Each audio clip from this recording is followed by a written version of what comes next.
آله وصحبه أجمعين.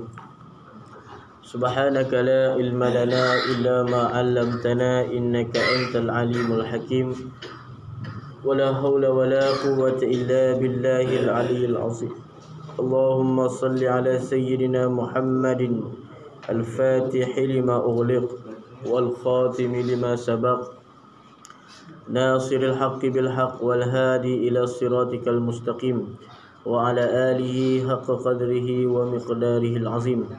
سبحانك لا علم لنا إلا ما علمتنا إنك أنت العليم الحكيم.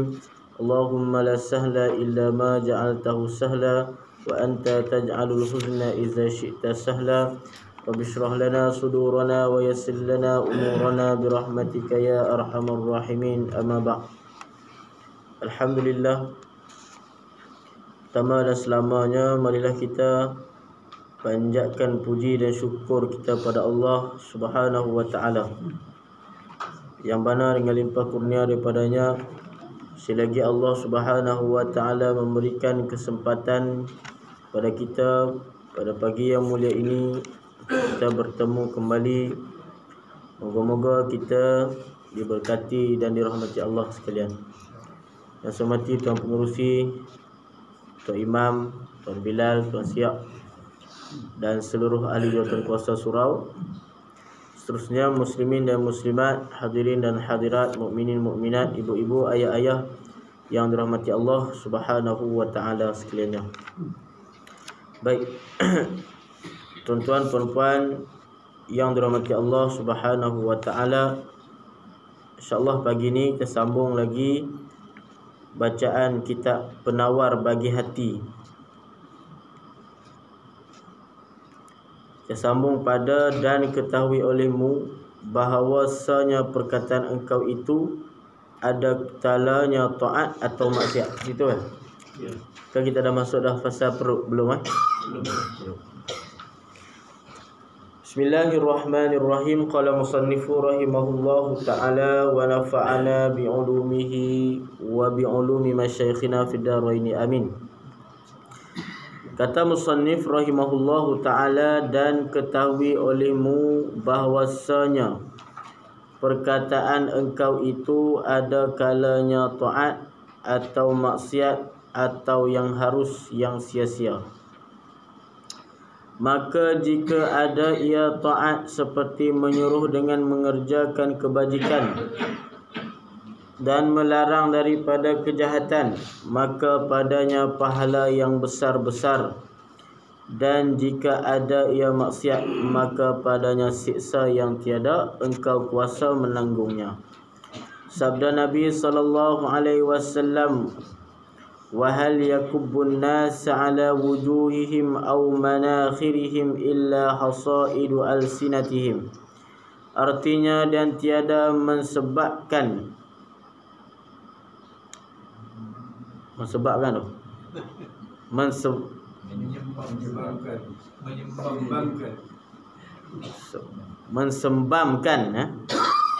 akan manusia atas muka mereka itu atau pada hidung mereka itu, melainkan barang yang berkata-kata mereka itu dengan dia. Dan jika ada perkataan itu yang harus, yang tiada berfaedah, maka padanya membuat pekerjaan bagi malaikat kiraman katibin dengan barang yang tiada kebajikan padanya, dan mengirim surat kepada Allah Ta'ala yang tertulis dalamnya perkataan yang sia-sia, dan membacanya di hadapan Allah Ta'ala pada hari kiamat, pada ketika haru-hara yang sangat besar, lagi pada ketika lapar dan dahaga dan bertelanjang. Wallahu a'lam. Baik, hadirin mati Allah Subhanahu Wa Ta'ala, kita masih lagi yang terakhir kita tentang masih dalam fasal pada menyatakan lidah. Jadi kata pengarang kitab ni, Syekh Abdul Qadir Al-Mandali kata, hendaklah kita mengetahui bahawa kadang-kadang perkataan yang kita ucapkan, iaitu lafaz yang kita ucapkan, perkataan yang keluar daripada mulut kita ni, ada kalanya berupa ketaatan, ada kalanya berupa maksiat. Maka jika ada taat seperti menyuruh mengerjakan kebajikan dan melarang kejahatan, yakni melakukan amar ma'ruf nahi mungkar, maka padanya pahala yang besar. Kalau kita menggunakan kita punya lisan ataupun lidah kita untuk melakukan kepada perkara kebajikan, menyuruh ini amrun bima'rufin wa nahyun 'anil munkar. Amrun bima'rufin wa nahyun 'anil munkar. Mengerjakan ataupun menyuruh kepada melakukan kebaikan, kebajikan, ataupun melarang daripada melakukan kejahatan. Maka kalau kita guna lidah kita, kata dia, maka ia akan mendapat pahala yang besar-besar. Dia kata guna lidah ini untuk melakukan kebaikan, iaitu salah satunya amar ma'ruf nahi mungkar. Amar ma'ruf nahi mungkar, menyuruh kepada kebaikan, yakni mengajak manusia, mengajak orang kepada melakukan kebaikan, kepada melakukan ketaatan. Salah satunya mengajak manusia kepada Allah Subhanahu taala, mengajak manusia untuk sembahyang, kan? Itu di antara satu amar ma'ruf yang terbesar. Sebab tu Allah Taala kata apa? Wa'mur ahlaka bis-shalah. Wa'mur ahlaka bis-shalah wastabir 'alaiha. La nas'aluka rizqa, nahnu narzuquka wal 'aqibatu littaqwa. Kan dalam Quran Allah Taala kata. Itu kan perintah kepada kita untuk mengajak manusia kepada sembahyang. Wa'mur ahlaka bis-shalah wastabir 'alaiha. Hendaklah kamu menyuruh keluarga kamu untuk sembahyang. Wastabir 'alaiha, dan hendaklah kamu bersabar ke atas perbuatan tersebut. Itu nak mengajak manusia, nak mengajak orang kepada sembahyang, nak mengajak orang untuk beribadah pada Allah Subhanahu wa taala. Tapi dalam masa setengah ulama dia menterjemahkan ataupun menghuraikan, menafsirkan ayat itu, maksudnya apa? Mengajak manusia, yakni berdakwah. Berdakwah, menyeru manusia untuk sembahyang. Sebab apa Allah Ta'ala sebut ayat tu? Sebab kalau kita nak sembahyang, kan, kita sembahyang diri kita seorang mudah, kan? Kita dah faham dah. Dan kita orang yang memang rajin sembahyang, kita memang orang yang suka ibadah. Kita nak sembahyang diri kita yang kita tu dah duduk di jalanan yang tahap yang kita memang dah konsisten dengan ibadah kita, itu mudah. Kita nak sembahyang mudah. Maksudnya kita seorang tu mudah. Tapi bukan mudah nak mengajak orang sembahyang. Nak mengajak orang untuk sembahyang tu bukan mudah. Apalagi orang yang belum terikat, belum tamalluk, belum terikat ta'alluq hatinya itu dengan sembahyang. Sebab tu Allah kata wa'mur ahlaka bis-shalah wastabir 'alaiha la nas'aluka rizqa. Kami tidak minta kepada kamu rezeki, nahnu narzuquka, sedangkan kamilah yang bagi kepada kamu rezeki. Sehingga ulama dia mentakrifkan itu di antara asbab untuk mendapat rezeki ini. Orang tabligh duk pakai ni. Orang tabligh kan, jemaah tabligh, mereka memakai ayat ni kebanyakan. Maksudnya apa? Asbab dalam mendapat rezeki ni ada dua di situ, dalam yang kalau dihuraikan dalam ayat tu. Dia panggil asbabul ali dengan asbabus safil. Asbabul ali ni apa? Sebab-sebab mendapat rezeki, yang punca mendapat rezeki yang tinggi. Asbabul ali. Yang kedua, punca mendapat rezeki yang safil, iaitu punca yang rendah. Maksudnya apa? Kalau asbabus safil ni termasuklah kita kerja. Bila kita kerja, dapat rezeki. Kita pergi ke laut, dapat rezeki. Kita kerja, dapat duit dan sebagainya. Itu panggil asbabus safil. Tapi asbabul ali ni apa? Iaitu mengajak orang untuk sembahyang. Berdakwah, menyeru kepada manusia untuk kembali pada Allah Subhanahu Wa Taala, menyuruh manusia untuk solat. Itu dikatakan sebagai asbabul ali, yakni berdakwah, menyeru, menyuruh, mengajak orang untuk sembahyang. Sebab tu kita tengok jemaah tabligh kan, dia orang apa, kalau dia orang datang ke tempat tu nak menghidupkan jemaah kan, hidupkan jemaah, ajak orang banyak ilmu, ajak orang ke masjid dan sebagainya. Salah satu dia itu asbabul ali. Sebab tu kalau kita tengok kan, kalau orang yang tak sembahyang, dia tak sembahyang, apalagi ahli keluarga dia, kalau kata dia jadi ketua keluarga, dia itu suami kan, suami ketua keluarga, kemudian dia sendiri tak sembahyang, apalagi anak isteri pun, dia pun tak menyuruh, tak mengajak mereka untuk sembahyang, dia sendiri tak sembahyang kan. Kalau kita tengok kadang kadang mungkin Allah Ta'ala bagi nampak jalan, kadang ada masalah kewangan kan. Kalau tak ada masalah kewangan pun hidup jadi tak tenang, serabut, ada masalah kerja, masalah tu, masalah ni.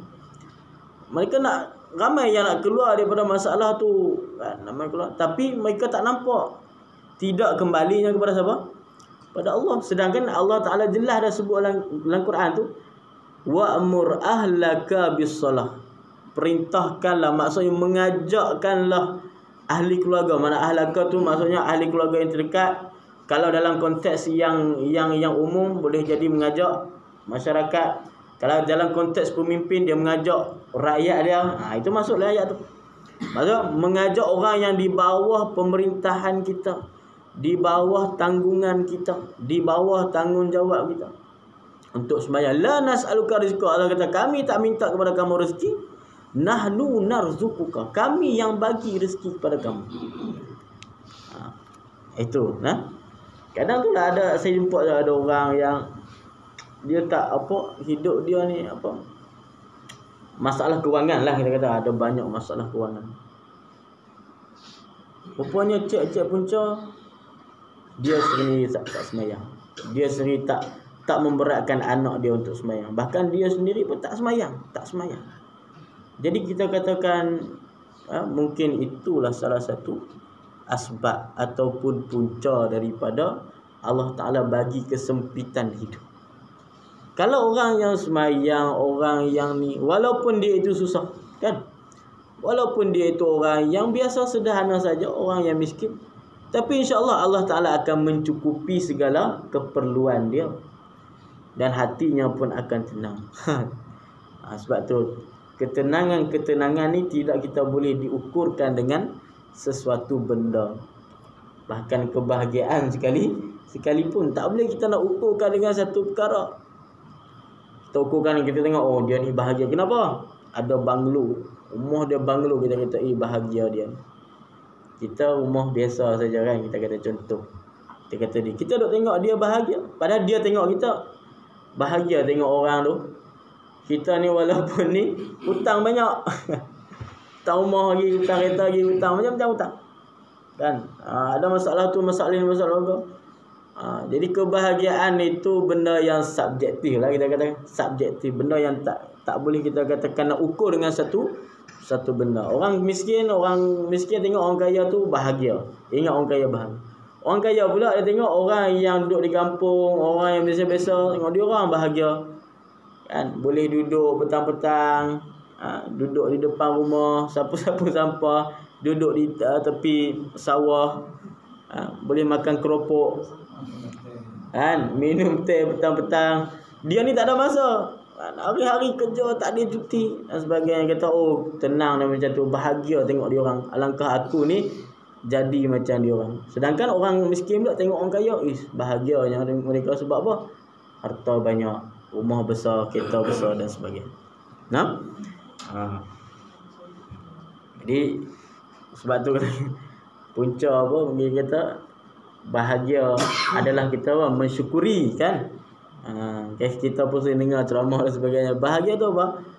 Adalah kita mensyukuri apa yang dibagi oleh Allah Ta'ala kepada kita. Bila kita mensyukuri tanpa kita bandingkan dengan orang lain dan sebagainya, maka itulah kita akan dapat nikmat kebahagiaan. Kalau duduk banding, kalau kata duduk tengok dengan yang lain, maka itu tidak akan menjadikan ataupun hilang nikmat bahagia. Baik. Jadi menyuruh kepada kebaikan dan menegah kepada kejahatan, maka itu di antara perkara yang dapat pahala yang besar bagi nikmat lidah yang Allah Ta'ala ganjarkan. Dan jika ada ia maksiat, maka padanya siksa yang tiada engkau kuasa menanggungnya. Kalau kata perkataan yang kita keluar daripada lidah kita berupa maksiat, maka itu adalah mendapat siksa yang tak mampu kita nak menanggungnya. Ini pastinya siksaan di negeri akhirat. Dalam hadis Nabi SAW bersabda, wahal yakubun nas ala wujuhihim aw manakhirihim illa hasaidu alsinatihim. Wahal dan adakah tiada yakubun nasa, seorang itu mencaci manusia. Yakub mensembangkan, kalau kita translate balik yang Arabnya, kaba yakubun ni maksudnya mencaci ataupun mencela ke atas mereka itu, ala wujuhim, ke atas muka mereka itu, au manakhirihim, atau ke atas hidung mereka itu, illa hasaidu alsinatihim, melainkan barang yang berkata mereka dengan dia. Dan jika ada perkataan yang yang tiada berfaedah, maka padanya membuat pekerjaan bagi malaikat kiraman katibin dengan barang yang tiada kebajikan padanya, dan mengirim surat pada Allah Ta'ala yang tertulis dalamnya perkataan yang sia-sia. Jadi kalau seorang itu berkata kepada perkara yang sia-sia, yakni perkataan yang keluar daripada seorang mulut itu adalah perkataan yang sia-sia, maka malaikat pun tulis, catat. Catat apa ni, sepulan ni duk sebut perkara yang sia-sia, bagi pada Allah Ta'ala. Dan membacanya di hadapan Allah Ta'ala, malaikat baca pada hari kiamat, pada ketika huru hara yang sangat besar, lagi pada ketika lapar dan dahaga. Ni takut kan. Maksudnya apa ni? Nak cerita kata perbuatan kita di dunia, khususnya bab lidah ni, akan disaksikan kembali kepada kita dan orang yang lain pada hari kiamat kelak. Dibaca di hadapan Allah Ta'ala. Baca nanti surat amalan kan. Surat amalan kita kan akan ditimbangkan di hari akhirat kelak. Ditimbangkan, dia ni dulu begini kan.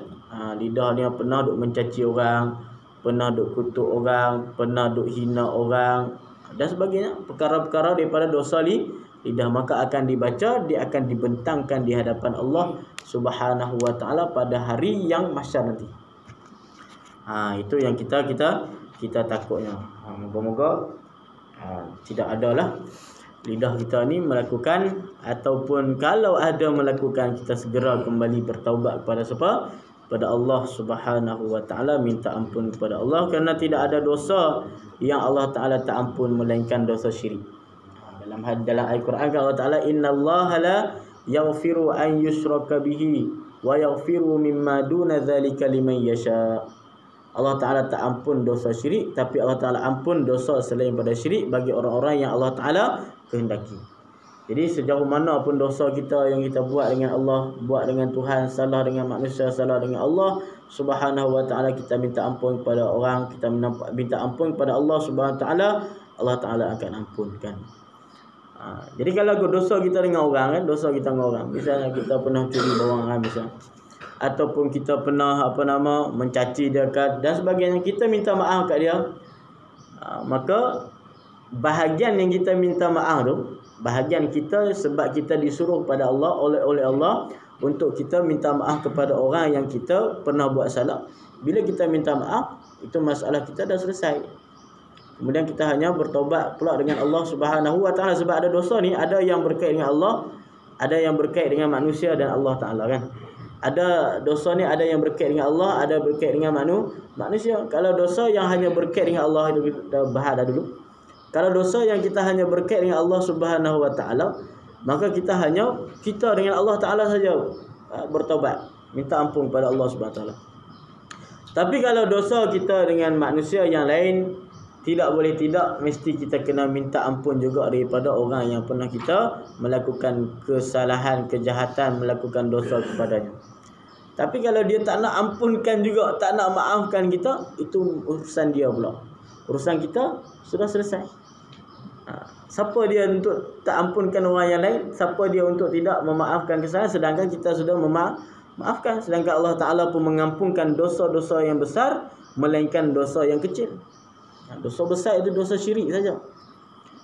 Bukan dosa kecil. Dosa yang besar iaitu dosa syirik saja yang Allah Ta'ala tidak ampunkan.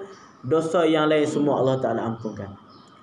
Jadi kalau orang tu yang tidak ampunkan, atau lebih lagi lah dia, kan? Kalau kita bersama juga, orang ada buat salah dengan kita, kalau orang datang minta maaf, kita ampunkan, kita maafkan dia. Kita maafkan dia. Kalau kita tak nak maafkan, sedangkan dia sudah minta maaf, dia sudah betul-betul minta ampun, dia sudah betul-betul bertaubat kepada Allah Ta'ala, kita kena ampunkan. Tak boleh kita tak ampunkan. Kita kena jawab dengan Tuhan, jawab dengan Allah kalau kita tak nak ampunkan dia. Sedangkan Allah Ta'ala pun mengampunkan semua dosa, melainkan dosa syirik. Jadi kalau kita tak nak ampunkan orang, lebih lagi kita. Lebih lagi kita. Sedangkan Allah Ta'ala yang menciptakan manusia, dia pun mengampunkan. Kita ni siapa dengan sesama manusia? Kita sama aja darjat kita. Tidak ada yang lebih. Sama. Kita semua manusia, semua makhluk sama. Sebab tu dosa syirik ni dosa yang sangat ditakuti. Innallaha la yaghfiru an yushraka bihi syai'a. Allah Ta'ala tak ampunkan dosa orang yang syirik pada. Bab syirik ni bukan perkara yang boleh main.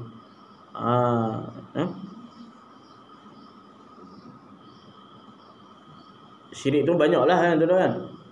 Syirik ni pula sebahagian ulama dia bahas pula. Ada syirik yang khafi, ada syirik yang jali, kan? Syirik jali ni syirik yang terang-terangan lah. Dia masuk ke tokong, masuk ke kuil, pergi sembah. Ataupun dia sembah iktikad ada Tuhan selain pada Allah. Itu dosa syirik yang jali, syirik yang jelas, yang nyata. Satu lagi syirik yang khafi, itulah riya yang disebutkan oleh Nabi SAW. Riya ni masuk dalam syirik, tapi syirik yang khafi, syirik yang tersembunyi, ataupun syirik yang asghar, syirik yang kecil. Cuma dia tak sampailah kepada tahap kata seorang itu jadi kufur ataupun jadi murtad. Yang murtad ni syirik yang jali. Sebab tu nanti kita jumpa juga bab riya, bab penyakit hati apa semua ni, kena kita hindarkan. Sebab riya ni dianggap syirik yang khafi, syirik yang tersembunyi. Bahkan dalam kitab kitab Hikam Ibnu Athaillah As-Sakandari, Imam Ibnu Athaillah kata apa? Kalau kamu kalau hikmah Ibnu Athaillah, saya lupa. Tak ingat lupa. Apa nanti. Itu Imam Ibnu Athaillah As-Sakandari, dia ada nak cerita tentang bab syirik tersembunyi ni. Tak ingat, tak datang kalau dulu tak datang. Tak apa. Kita sambung. Baik. Habis tentang fasal lidah, kita masuk tuan-tuan pada fasal yang keempat, menyatakan perut. Ketahui olehmu bahawasanya menjadikan ia bagi engkau akan perut kerana beberapa faedah yang bangsa agama dan beberapa faedah yang bangsa dunia.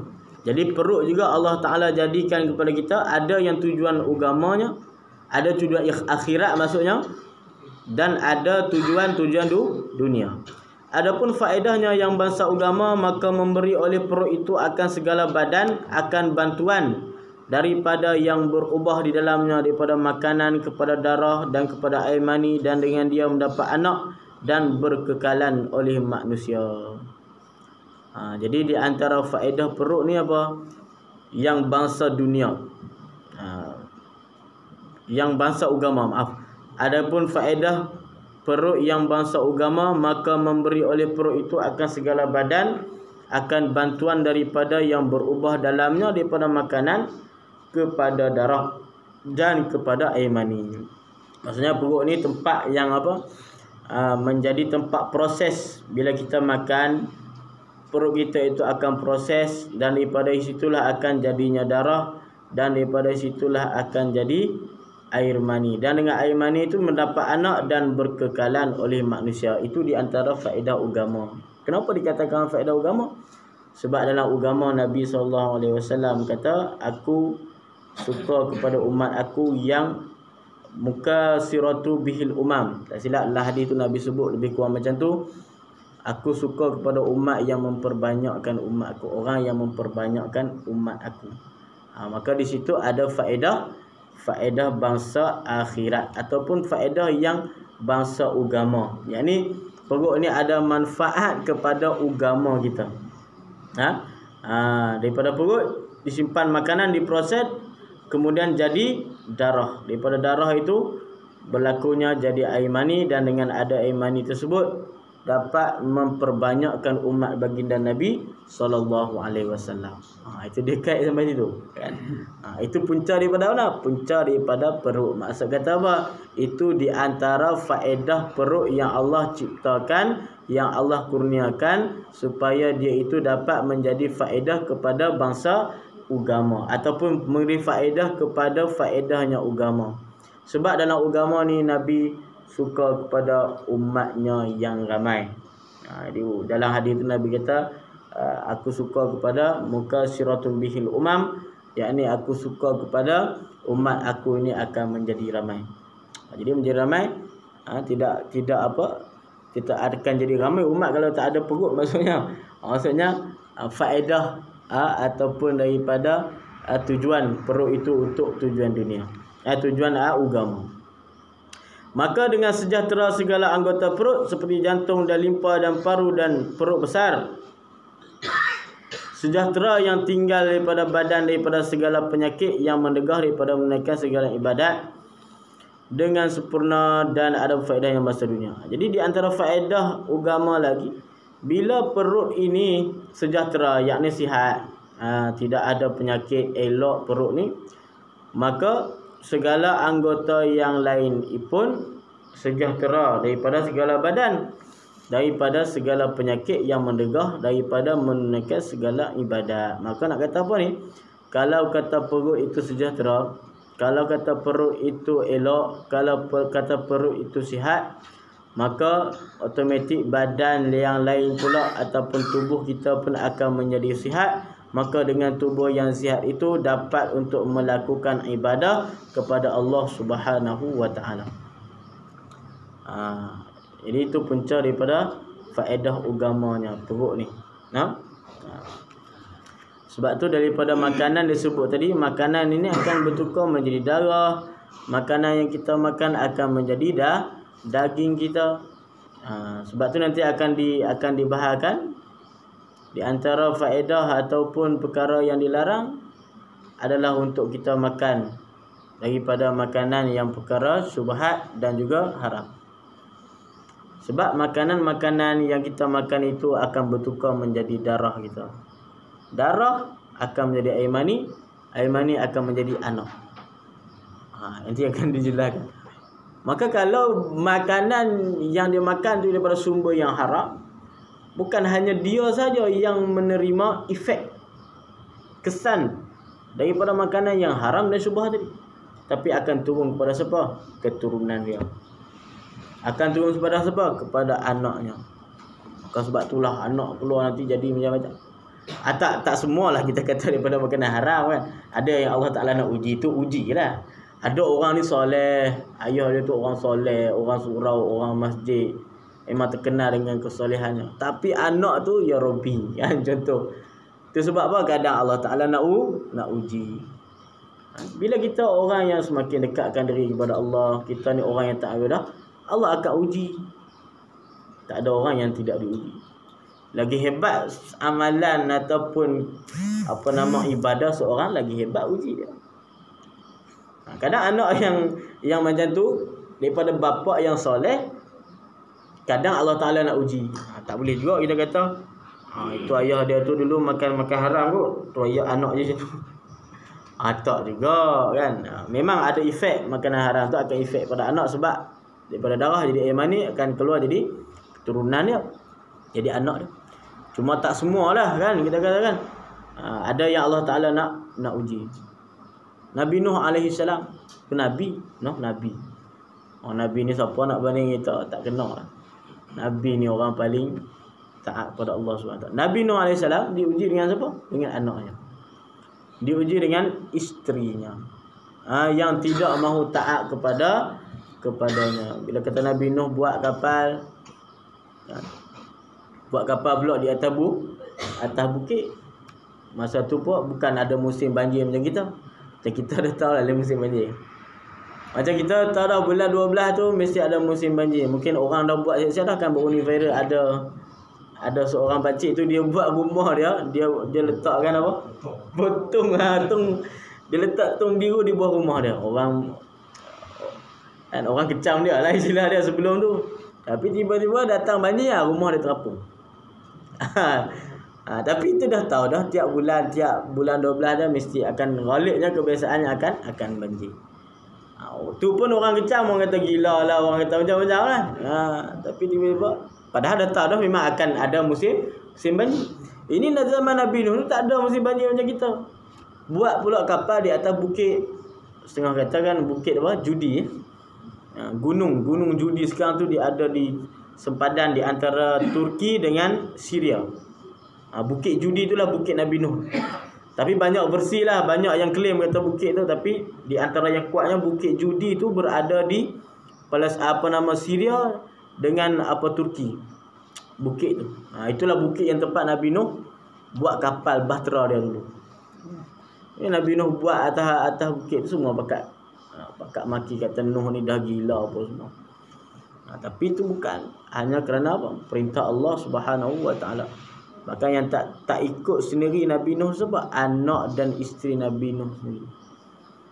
Last kali mereka mati, meninggal dengan ataupun banjir yang besar yang Allah Ta'ala bagi azab kepada kaumnya Nabi Nuh AS yang tidak mahu ikut kepada Nabi Nuh AS.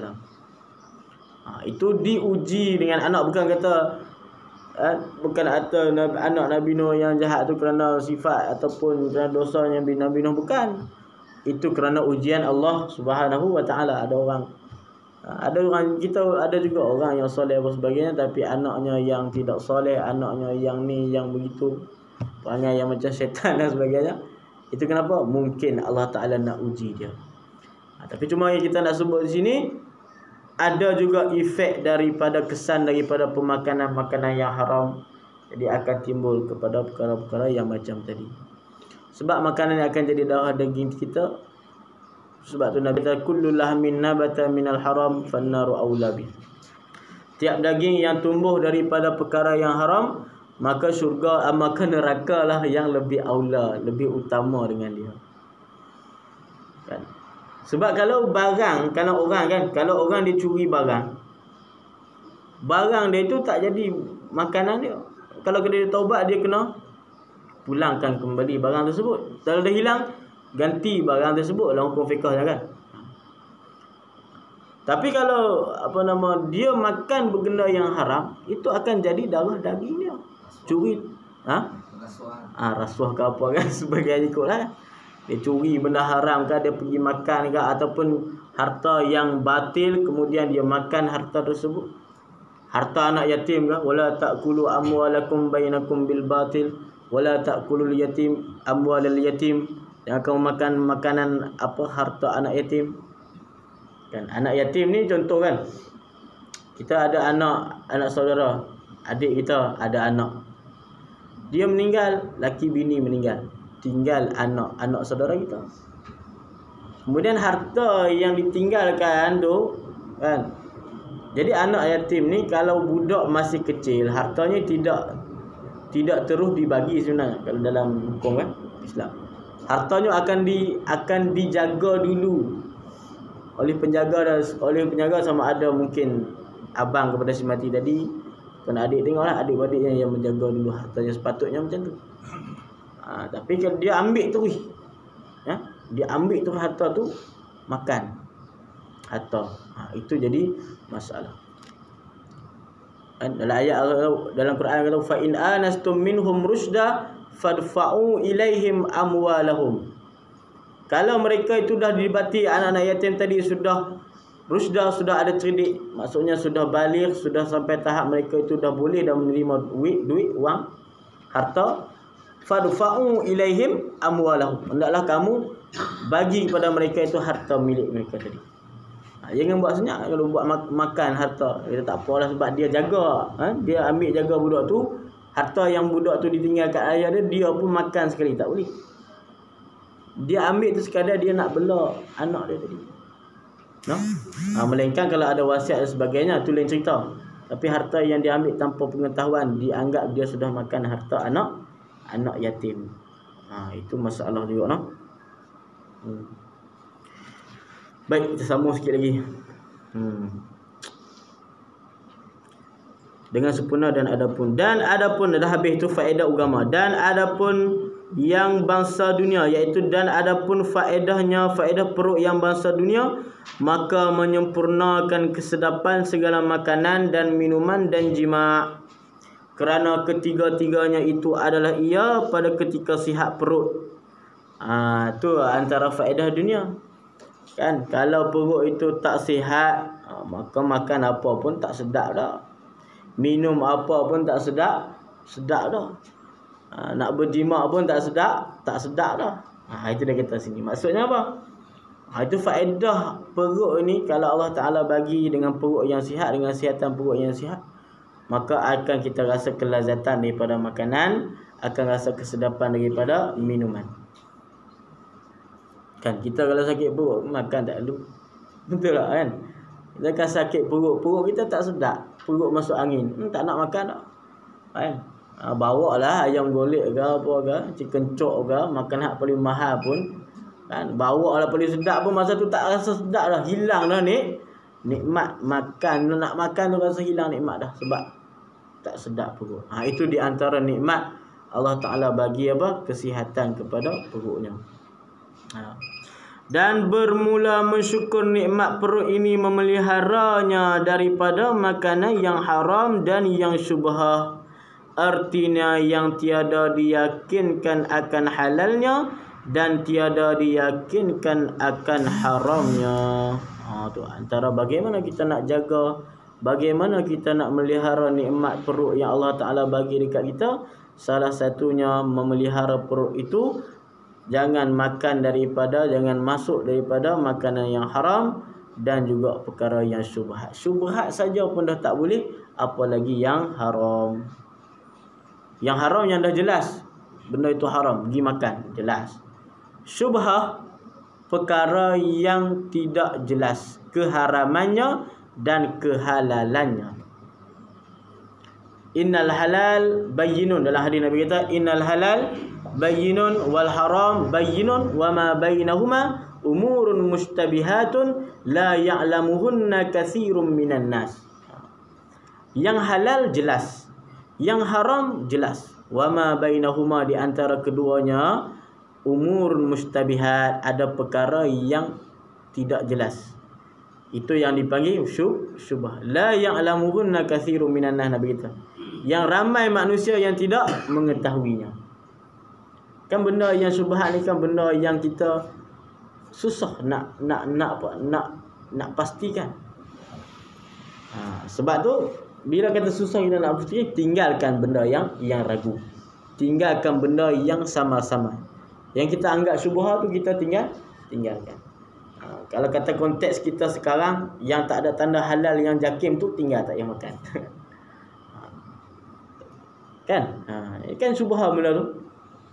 Walaupun ada tulis halal, tapi halal bukan cok yang jakimnya, halal yang photostat punya, yang dia pergi cok sendiri je halal. Sekarang ada yang kata kita import pada contohnya dari China kan. Di China tu ada negara Islam. Dia buat tapi halal ni halal. Itu kita kena check lah. Kan ada logo halal-halal ada setiap negara kan. Kita check yang diiktiraf halal yang Cina tu lah. Dia bukan standard lah. Tapi itulah kadang ada juga pakai cok halal yang ori, tapi itulah macam-macam lah ni. Tu yang payah. Kan dulu kan ada kes apa daging kuda. Tiba-tiba JAKIM sini je yang cok halal. Pula. Rupanya ada orang yang dalam JAKIM tu. Dia tu yang makan duit rasuah. Duk terima rasuah habis. Itu kata tu. Itu kalau kita dah pernah makan tu, kan daging import kan, daging import. Kita duk ingat daging lembu, dan daging kuda, daging keldai. Kan itu takut juga. Itu kalau kita dah makan benda tu, itu orang yang tu lah yang bertanggungjawab depan Allah Ta'ala. Kita ni, kita dah check dah, dan bukan lagi taksir kita lah, bukan lagi taksir ataupun kekurangan ataupun kesalahan kita. Itu dah menjadi taksir orang tu yang tanggungjawab. Jadi tinggalkan perkara yang syubhah. Haram pun tak boleh, bahkan syubhah pun tak boleh, apalagi yang haram, yang dah jelas haram pergi makan. Hari tu dia makan yang viral kat hari tu dekat Pulau Pinang. Itu makan nasi Cina. Nasi itik kan. Nasi itik. Nasi ayam ke nasi itik? Nasi itik. Nasi itik yang Cina ni. Itu orang kita juga, orang Melayu. Itik baking tu dia orang suka tu. Dia pergi budak-budak ni lah, dia orang pergi ambil semua daripada kedai Cina tu. Dia buka lah gerai di tepi jalan. Buka payung tu di tepi jalan, jual kat orang. Itu orang Melayu tu, orang Islam. Tapi budak-budak lah, budak-budak habis sekolah, habis PM, dia orang nak cari duit. Sampai terus tu nak kata apa tu, itulah nak kena pemikiran generasi muda kita ni kadang sampai punca dah apa tu? Punca dah tak ada agama, tak ada ilmu. Punca dia itulah cerita. Kalau kata dia tu orang yang dah mengaji, orang yang ada agama, orang yang ada ilmu, ataupun orang ni lah faham dengan agama ni, takkan buat benda tu. Dia akan takut pada Allah sebab ittaqullah. Dia pergi ambil kedai tu, pergi ambil, memang dimasak apa semua di kedai Cina tu kan. Maksudnya seolah pergi makan dalam kedai Cina lah, sama je makan dalam kedai, cuma dia ambil orang keluar, dia jual kat orang. Ibarat macam masuk makan dalam kedai Cina tu. Jadi status itik tu sembelih ke gimana, wallahu alam.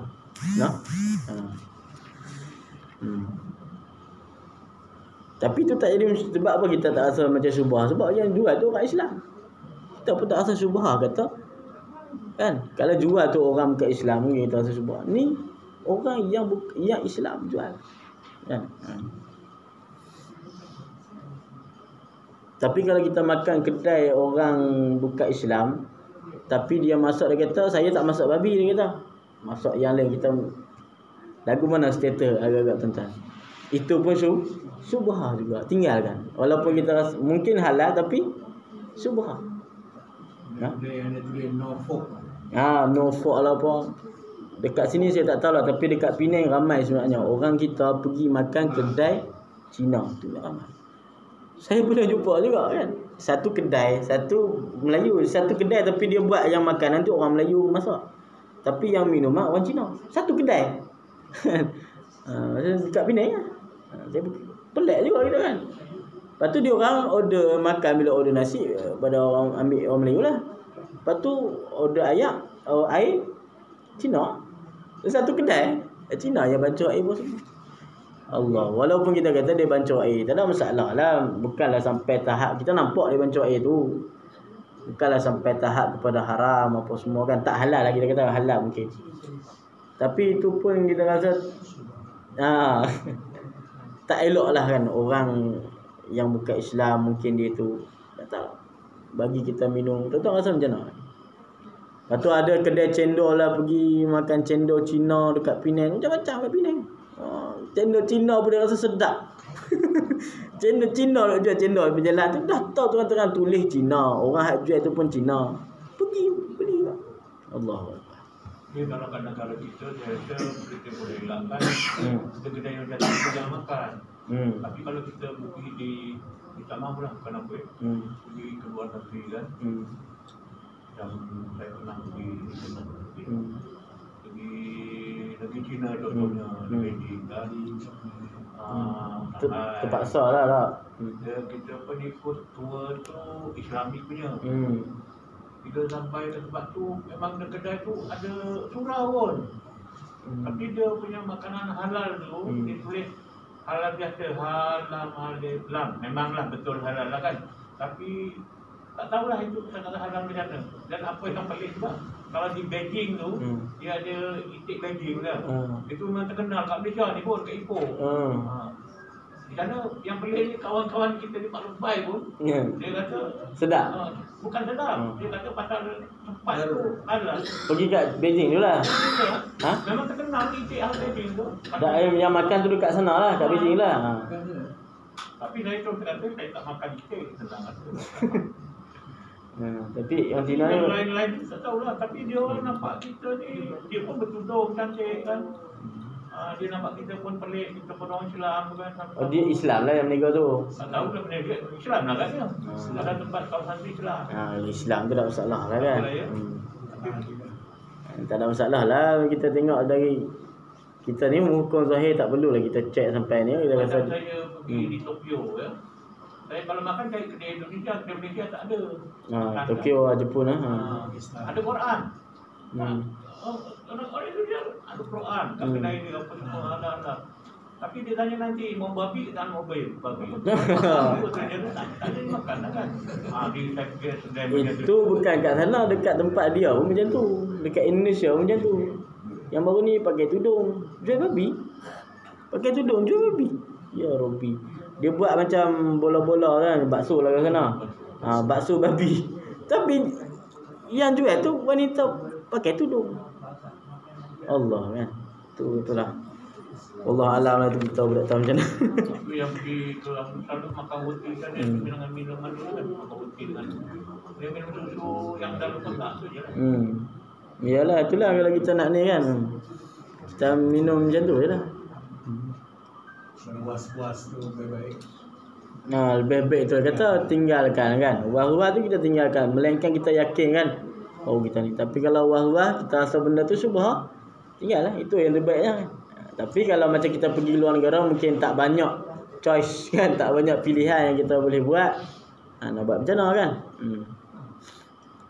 Melainkan kita makan beli buah dan sebagainya, tak ada masalah sangat. Walaupun orang yang jual tu bukan Islam, kita beli buah dan sebagainya. Kadang kan ialah kalau negara kita mungkin lah, ataupun kita pergi negara yang Islam ramai kan. Tapi kalau kita pergi negara yang minoritinya orang Islam kan, itu kan jadi satu kesukaran juga. Jadi masyaqqah juga kepada kita. Betul kat Malaysia ni kedai apa? Kedai mamak pun ada juga macam tu. Dulu ada dekat Kedah juga kedai mamak. Nasi kandar kan, nasi kandar. Dulu kat Luput bukan. Kedai tu memang Hindu. Hindu. Tapi orang Melayu pergi makan. Lepas tu dia orang kata, kalau kena tangkap kenapa dia orang kata kami buka kedai aja. Kan? Bukannya orang Melayu yang datang, orang Islam dalam belakang makan. Kan? Ada yang memang kedai tu ada yang Hindu Allah. Ada yang dia orang macam-macam lah, ada yang memang pekerja dia tu datang daripada India, memang Hindu yang asli. Kita nak tahu dia suruh syahadah. Suruh mengucap tak erti, suruh baca Fatihah tak erti. Itu confirm lah bukan Islam. Islam macam mana tak erti mengucap, takkan Fatihah tak erti baca. Kan orang Islam? Ada. Wallahu alam, tak betul itulah. Nak kata apa, kesimpulannya apa? Kalau kata kita rasa benda itu syak, was-was, maka benda itu masuk syubhah, maka eloknya syubhah ditinggalkan. Kerana syubhah ini perkara yang sama-sama yang tak jelas kehalalan dan keharamannya. Maka ada efek jugalah. Walaupun benda itu syubhah kita kata, tapi ada efek. Ada perkara yang dapat, nanti ada kita masuk ke depan nanti kita jumpa salah satunya dapat mengeraskan hati, salah satunya apa, malas nak beribadah, Itu punca daripada apa? Makan yang haram dan juga makan syubhah. Di antara punca kita malah ibadah, malah nak menuntut ilmu, malah nak baca Quran, malah sembahyang dan sebagainya, antaranya puncanya hati dah keras kerana makan daripada perkara yang haram ataupun syubhah. Wallahu a'lam bissawab.